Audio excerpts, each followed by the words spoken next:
Hey, it's Kaufman is Alive. Welcome to today's show. I'm going to be talking about Brock Lesnar returning to WWE. Please subscribe to my channel. This is a brand new channel where I'm talking pro wrestling. I do have another channel where I talk comic books. I've been posting over there daily for over a year. I've got about 700 videos on that channel. So if you're a big comic book fan, as you are a pro wrestling fan like I am, go check out my other channel, Kaufman is Alive Comics. Today we're talking Brock Lesnar back in WWE, my thoughts on it and where I think it's all going. Obviously, Brock has been named in the Janelle Grant lawsuit, where Janelle Grant is suing not only Vince McMahon, but WWE itself for sex trafficking. Now, Triple H said he and Nick brought Brock back and he can do whatever he wants, is what Triple H said, which I don't necessarily think is the best thing to say when a guy's been named in a sex trafficking lawsuit.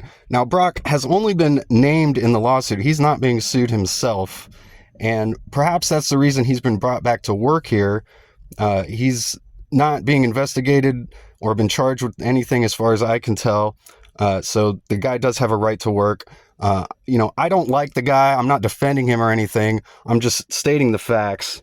So if you don't support Brock Lesnar being back in WWE, you probably shouldn't just watch WWE itself, considering that they're the ones that are actually being sued in the sex trafficking lawsuit.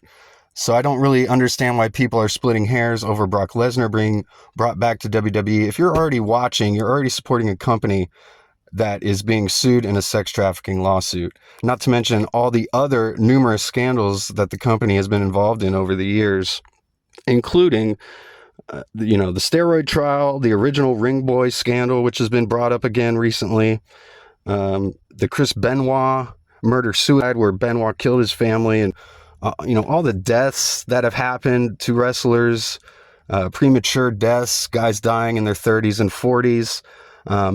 I'm not necessarily blaming WWE for all that, but there's been a numerous amount of scandals over the years. I'm still a huge wrestling fan and will always watch wrestling. I've watched Ring of Honor, TNA. I'm a huge TNA fan. I'm a fan of the classics, ECW and WCW. That's really where I think it's at. New Japan. I've watched wrestling from all over the world, and I will always continue to support wrestling, no matter where it comes from. But I don't think splitting hairs over, Brock Lesnar being brought back, or CM Punk making a tweet about Saudi Arabia and everyone making a big stink about that for weeks. I mean, look, WWE is working with Saudi Arabia. That's a fascist regime. If you don't want to support that, then don't watch WWE. It's pretty much that simple. I wouldn't be worried about what one performer said in a tweet years ago, and then, calling him a hypocrite, saying he's coming back to work for this company. I mean, the fact is CM Punk said tons of negative stuff about WWE, and he came back to work with WWE. So if you're going to call him a hypocrite now, you might as well have just called him a hypocrite when he came back. In AEW as well, they've got wrestlers who are very open about their political stances. You got Brody King, who's openly anti-ICE. If you don't support that stance, then don't watch Brody King matches and don't watch AEW. You got, on the other side of the spectrum, in the same company, you got Chris Jericho, who's openly MAGA. His wife was shown at the January 6th insurrection. So, I mean, if you don't support that, then don't watch Chris Jericho matches. Don't watch AEW. And to be honest, it seems like a lot of people have taken that stance and aren't watching Chris Jericho matches anymore. And to me, that's a real shame, because Chris Jericho was always one of my all-time favorite wrestlers.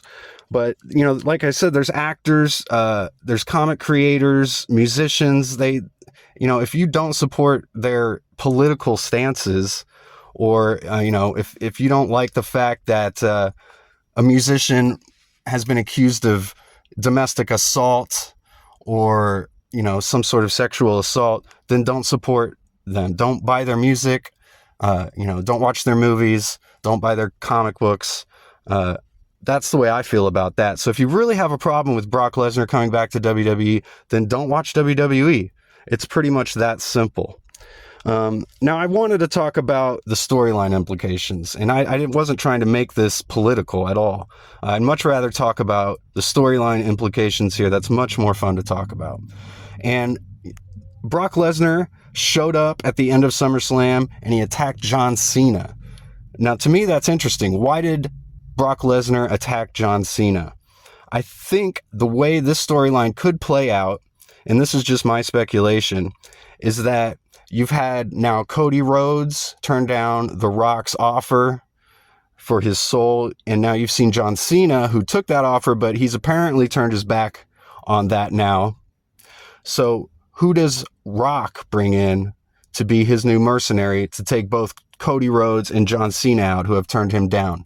Obviously, it could be Brock Lesnar. I think that would be a very interesting way to tie up everything that's happened in the past 6 months since WrestleMania, the John Cena heel turn and everything. You could have The Rock, the final boss. He's the one who's actually hired Brock Lesnar to come back, because we've heard Nick Khan and Triple H say they've brought Brock Lesnar back, but Triple H also said Brock can do whatever he wants. So that makes it sound like Brock wanted to come back and there was nothing they could really do about it. So you could just make that next step into the storyline, make The Rock be the final boss who's enlisted Brock Lesnar to come back and kill off everybody who's turned their back on The Rock. I think that would be a very interesting way to tie everything up. So let me know what you guys think. Thanks again for watching. Please subscribe, and I'll see you guys on the next one.